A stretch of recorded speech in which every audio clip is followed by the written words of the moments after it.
अजित पवार की पत्नी सुनेत्रा पवार ने महाराष्ट्र की पहली महिला डिप्टी सीएम पद की शपथ लेने के बाद फाइनली कार्यभार भी संभाल लिया है। अजित दादा की 13वीं के बाद 10 फरवरी को सुनेत्रा पवार ने कार्यभार संभाला। इस दौरान वो इमोशनल भी नजर आई। पहले अपने पति की कुर्सी को प्रणाम किया तो उसके बाद श्रद्धांजलि भी दी। यही नहीं, इस दौरान कुछ ऐसा किया सुनेत्रा पवार ने जिसके बाद बवाल भी मच गया। जी हाँ, पहले ही फैसले में उद्धव ठाकरे परिवार में त्राहिमाम कोहराम मच गया है और यहाँ तक कि उद्धव ठाकरे शरद पवार के पास पहुंच गए, गुहार लगा दी है कि हमें बचा लो। अब ऐसा क्या हुआ, क्यों हुआ, दिखाते हैं आपको, बताते हैं सब कुछ। पहले फैसले में क्या था, ऐसा सब बताएंगे। आप भी वीडियो को शेयर करें, कमेंट करके अपनी राय जरूर दें। तो सुनेत्रा पवार ने डिप्टी सीएम का पद संभाल लिया है तो उनके पास वही विभाग हैं जो कि अजित पवार के पास होते थे। हालांकि एक वित्त मंत्रालय और योजना जैसा महत्वपूर्ण मंत्रालय मुख्यमंत्री ने अपने पास रखा है। ये विभाग पहले अजित दादा के पास होते थे, लेकिन बाकी के विभाग, चाहे वो खेल हो, युवा कल्याण हो, आबकारी या फिर माइनॉरिटीज, ये सारे विभाग अभी फिलहाल सुनेत्रा पवार के पास ही हैं। अब खबर ये है कि सुनेत्रा पवार ने अपने पहले ही फैसले में उद्धव ठाकरे सरकार के दौरान के एक फैसले पर सवाल उठाते हुए बहुत बड़ा फैसला लिया। जी हाँ, माइनॉरिटीज को लेकर उद्धव ठाकरे सरकार में कई तरह के सवाल उठे थे। कुछ माइनॉरिटीज को कहीं पर फायदा दिया गया, कुछ गलत तरीके से फायदा दिया गया, कुछ चीजें, कुछ जमीनें माइनॉरिटीज को दी गई, इस तरह की बातें आ रही थी। तो इस पर सुनेत्रा पवार ने सैद्धांतिक रूप से जांच की सहमति दे दी है। जी हाँ, ये पूरा का पूरा मामला कोविड के दौरान का बताया जा रहा है, जब महाराष्ट्र में उद्धव ठाकरे की सरकार होती थी 2019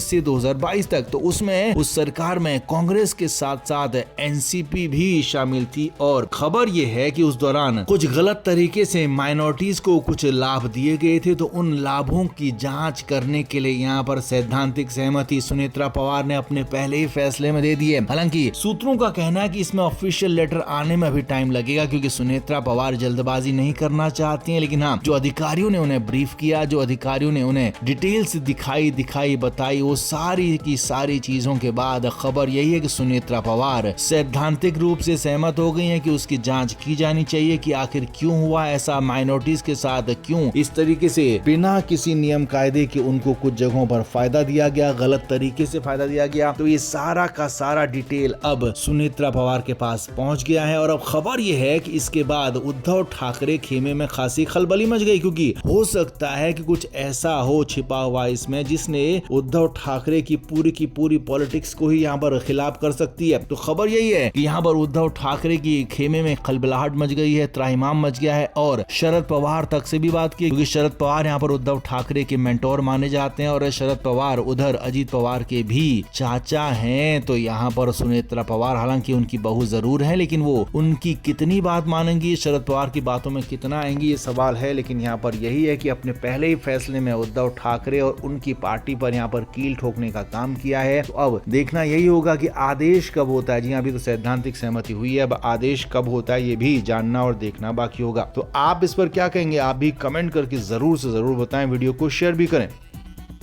तो शरद पवार और अजित पवार की पार्टी विलय करने वाली थी, ऐसा दावा लगातार किया जा रहा है। किस तरफ से? शरद पवार गुट की तरफ से। जी हाँ, एनसीपी का जो अजित पवार गुट है वहां से अभी तक ऐसा कोई दावा या फिर वादा सामने नहीं आया, लेकिन लगातार और बार बार शरद पवार, उनके विधायक, उनकी बेटी और उनके कार्यकर्ता, यानी कि लगातार शरद पवार का गुट ये बार बार कह रहा है कि अजित पवार की आखिरी इच्छा थी कि दोनों एनसीपी एक हो जाए, दोनों एनसीपी का विलय हो जाए, और इस बात को बार बार मीडिया में फैलाया जा रहा है। अब खबर यह है कि शरद पवार जब बुधवार को डिप्टी सीएम सुनेत्रा पवार से मिलने उनके आवास पर पहुंचे थे, तो उससे पहले उनकी मुलाकात हुई थी अजित पवार के दोनों बेटे पार्थ और जय पवार से। जी हां, अब खबर यह कि शरद पवार ने सुनेत्रा पवार के अलावा इन दोनों ही बेटों से, पार्थ और जय से, बंद कमरे में मुलाकात की, बंद कमरे में मीटिंग की। और खबर यह है कि यहाँ पर इन दोनों को काफी कुछ समझाया। अब अंदर की खबर, सूत्रों की खबर तो यहाँ तक है कि जय और पार्थ को शरद पवार की तरफ से एक तरह से दावा यहाँ पर किया गया है कि शरद पवार ने उन दोनों को बड़ा ऑफर दिया कि अगर पार्टी एक हो जाती है, पार्टी मिलजुल के चलती है, तो तुम दोनों को ही भविष्य में पार्टी चलानी है और तुम दोनों ही पार्टी के लीडर रहोगे। यानी कि जो रोहित पवार, सुप्रिया सुले और सब लोग हैं उनको मैं साइड कर दूंगा, इस तरह के दावे यहाँ पर किए गए। लेकिन शरद पवार के चाणक्य दिमाग का कितना भरोसा किया जाए ये सभी जानते हैं, क्योंकि क्योंकि वो कहते कुछ हैं करते कुछ हैं, उनका दाहिना हाथ करता कुछ है और बाएं हाथ को बात पता नहीं होती है। तो इसीलिए शरद पवार के इस गेम प्लान पर सवाल खड़े हो रहे हैं। यही नहीं, इसके बाद शरद पवार ने डिप्टी सीएम सुनेत्रा पवार से भी मुलाकात की, अजीत पवार को श्रद्धांजलि दी और खबर यह है कि काफी देर तक बातचीत भी मुलाकात हुई और यहाँ पर भी इस मुलाकात में मकसद यही था कि सुनेत्रा पवार को राजी किया जाए दोनों गुटों के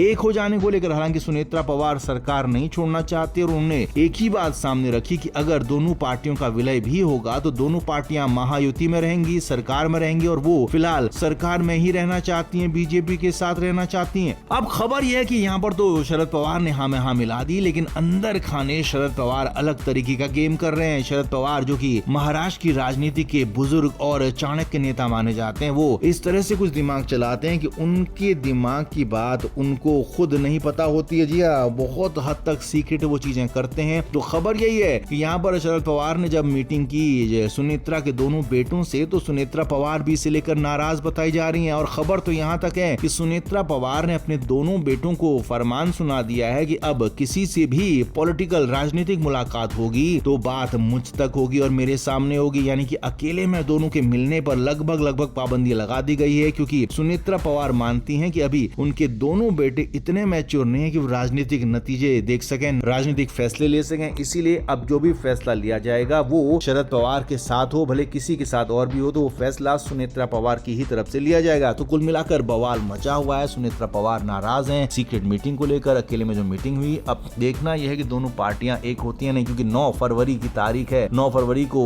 अजीत पवार के जो श्राद्ध काल है वो पूरा होगा, उसके बाद आगे की चीजें तय हो सकती हैं। तो आप इस पर क्या कहेंगे, आप भी कमेंट करके जरूर से जरूर बताएं, वीडियो को शेयर भी करें। Flame media report.